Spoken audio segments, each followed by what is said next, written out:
This is the Anbernic RG28XX, pricing out at a sexy $55. Woo! The RG28 came in a plain white box. However, when it comes to the packaging, sometimes less is more. All we have here is a styrofoam cover, a plastic wrap, and a C charger. Please keep in mind the ergonomics of this device aren't the best. It's pretty small, maybe the size of a credit card. On the top of this device, you have the C charger port, the menu button, and the mini HDMI port.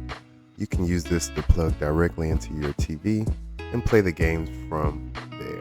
On the right hand side, we have the power button and the reset button. Left side, we have the volume up and down. And at the bottom, we have a headphone jack and the micro mini SD slots. So now, let's turn on the device and take a quick look at the UI.